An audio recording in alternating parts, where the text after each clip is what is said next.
Hey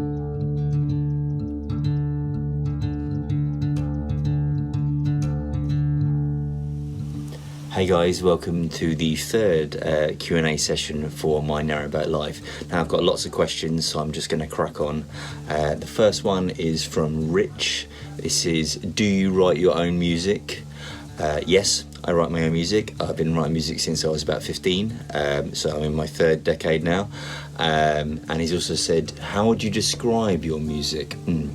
I don't know if you're specifically talking about genres, but to be honest with you, I've played pretty much every type of music. I've played indie, rock, metal, jazz, funk, blues, folk recently. So yeah, I've got experience in most things. And I would say, he says, I'm guessing the suggestion is what particular type of music that I play. And I would say that actually it's a mix of all of those things really. So yeah. Do you sing? Yes, I do. I sing lead vocals in my current main band that I'm in. I guess I should probably mention that band. We're called Morass of Molasses, and we're kind of a heavy blues rock band, but we have influences of some other subgenres. One of the subgenres is stoner rock, and the other one is sort of doom metal. So some quite heavy stuff in there. But I'll put a link up, and you can go and check us out, kind of thing, and see what you think. And if you like us, we're releasing our third album on an American label early next year, and we're doing a UK tour, so come and check us out. Yeah. Do you write the lyrics?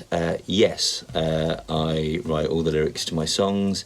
Actually, lyrics are really important to me, and I think that a really good song starts with an idea. And great music is great, but you need a really strong idea. And when you can marry really good music with a really strong idea, which usually the lyrics reflect, obviously, then you've got a great song. So yeah, lyrics and words in general are very important to me, I think. Who's your inspiration? Okay, well, I guess maybe he's talking about like kind of musical inspiration, and you know, the list's as long as my arm. You know, all the bands I love. It's all the obvious ones for rock musicians. You know, like Led Zeppelin and Black Sabbath and things like that. I like Prince as well. But yeah, it's probably easier to talk about bands that I don't like, but that would just be mean, so I'm not going to. Also, talking of inspiration, I would say that I don't just get inspiration from other music. I get inspiration from art, I get inspiration from nature, from politics sometimes, so I get inspiration from everything in life, not just music.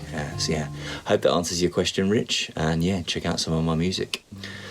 Cool. Mark, why don't you sit by the fire and play some of your music? Well, actually, I have mentioned this to my friend Sarah, who is part of another musical project other than Morass of Molasses that I'm part of. It's called Daughter of the Water. You've probably seen me like having rehearsals with her on some of my other videos, and it's actually a relatively new thing for me. It's kind of folk music, just sort of dabbled in a little bit in the past, but this is the first time I've actually played gigs with it, and it's Sarah's project. And originally speaking, what was going to happen is I was going to go along and play some acoustic baritone guitar along with some of her songs, but then we found that trying to transpose some of the banjola music onto baritone guitar didn't completely work, and so I was like, why don't we just write some songs? And so we wrote some songs, and it turns out we have a lot of musical chemistry, and I guess now it's a thing. And I'm really enjoying it, and hopefully we're going to release an EP in the new year. So yeah, that'd be good. Keep your eye out for that, Daughter of the War. If you haven't checked it out already, put a link up there. Go and check it out. Okay. Oh yeah, and sorry, you're saying why don't you sit by the fire and play some music? I actually suggested that to Sarah, and we're going to try and do a little sort of gig, basically in front of the fire. Get some decent microphones in that so we can record it relatively well, play maybe 2 or 3 songs, and yeah, and film it obviously, and then put it up on the YouTube channel. So keep your eyes peeled, there might be a little gig coming up with Daughter of the Water for you all to watch. Next question. This is from Rob. How has your musical output changed since you moved onto the boat? Well, the main thing is obviously this new project with Sarah, and I would say that has encouraged me to be playing a lot more acoustic music than I have in the past. But in the past it had been more electric, heavy, loud music, whereas I would say I'm definitely picking up my acoustic guitar pretty much every single day and just writing new little pieces of music. Some of them turn into songs, some of them turn into just little bits of incidental music that appear in these videos. So yeah, whenever you hear a little bit of music in the background, that's probably just something I've just written, especially if you don't recognise it. Rob also asked, you said you like to tinker on the boat. Is there anything in the setup you change? Now, I started to think about this, Rob, and I realised that maybe this is an actual whole completely separate video, because although you're asking specifically about tinkering, I think I'd like to do a video about if I was to fit out a narrowboat again, what would I do differently, and which is not quite the same as tinkering, but it's along similar lines. So if it's okay with you, Rob, I think I'm going to leave that one and do a whole separate video about it, so hopefully you're cool with that. I'm sure you will be. Right, next one is from Daz. How did you get the nickname Bones? By the way, the beard's freaking awesome. Cheers, Daz. So yeah, it was a nickname originally when I was younger, kind of skinny bones, kind of easy really.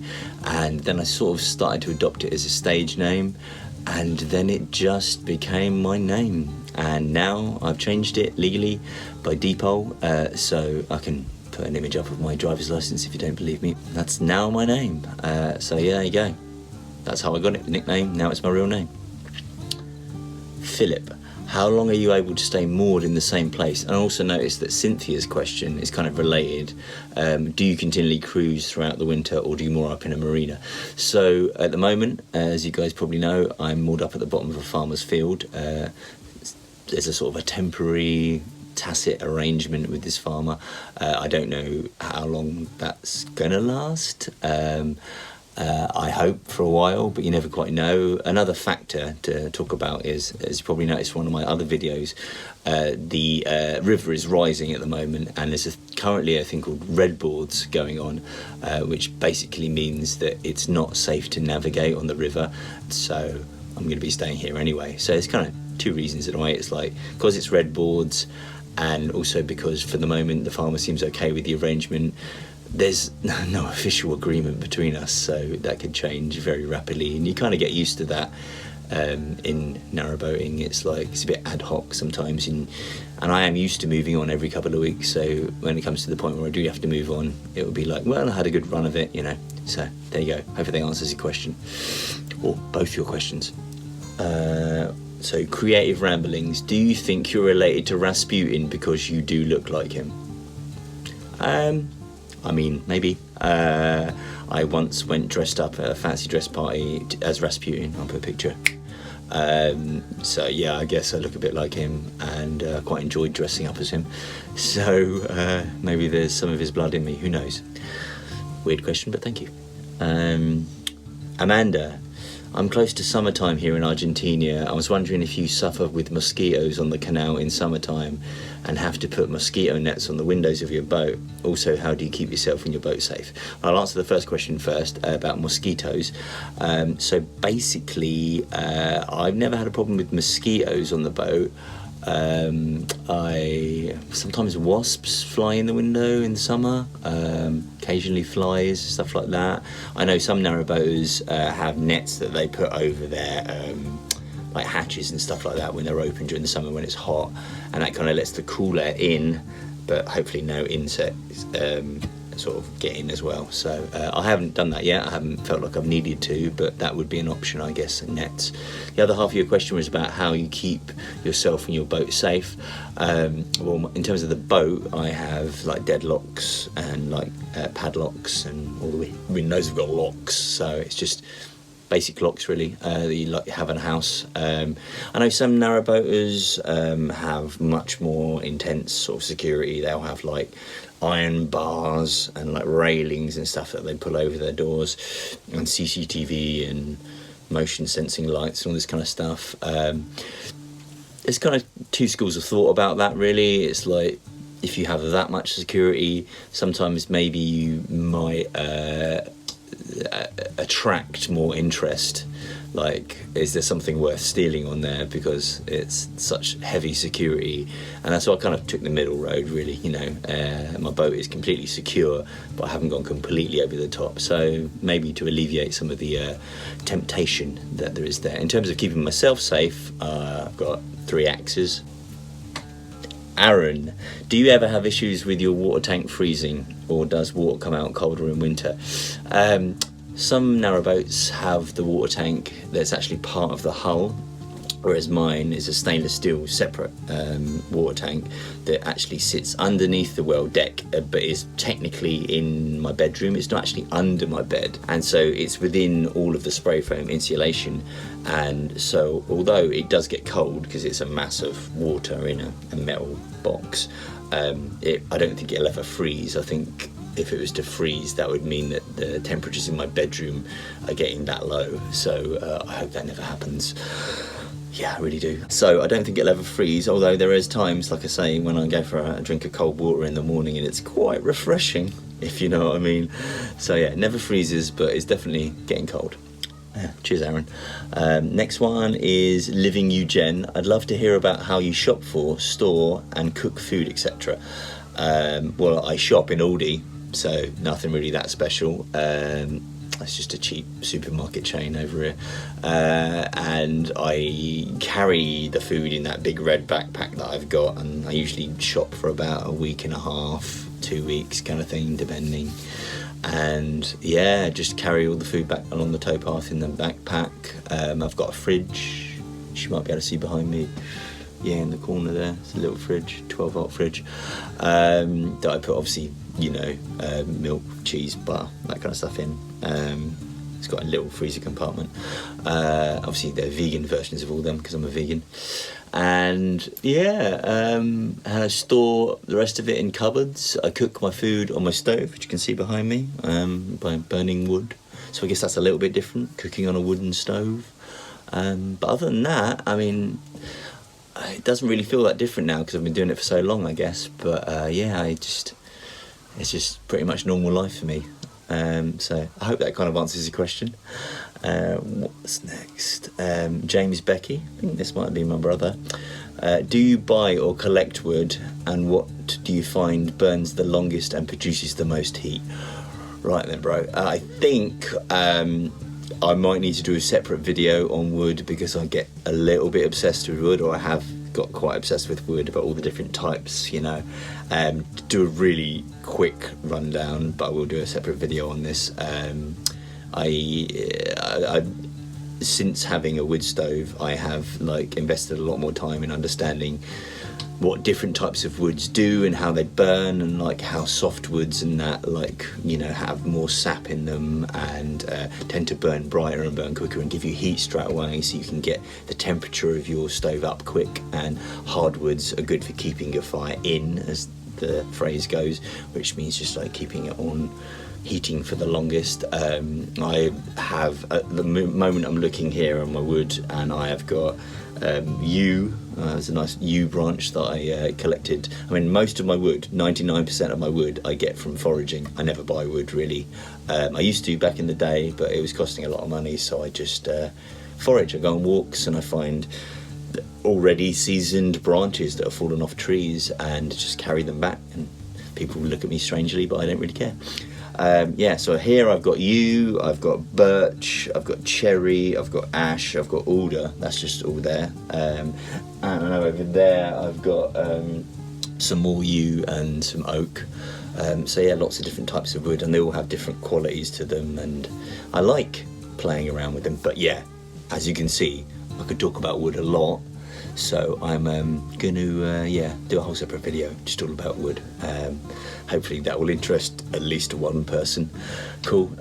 Next is, do you ever use coal? This is Lex Luthor. Do you ever use coal instead of wood? Can you get takeaway delivered to your boat? No, my particular range stove from SE doesn't have a grate, and so I can't use coal. It's just all wood. Hence probably my obsession with wood. But yeah, no coal, just all wood, all foraged wood. So can you get a takeaway delivered?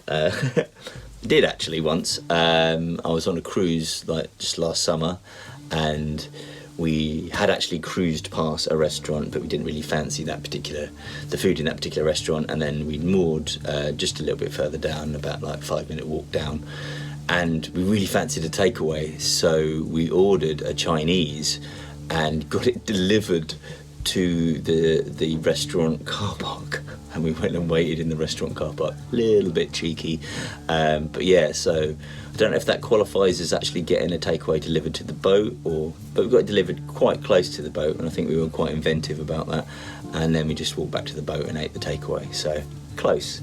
I'm sure there's probably other ways of doing it as well. Okay, final question from Ray. Oh, a live video would be good.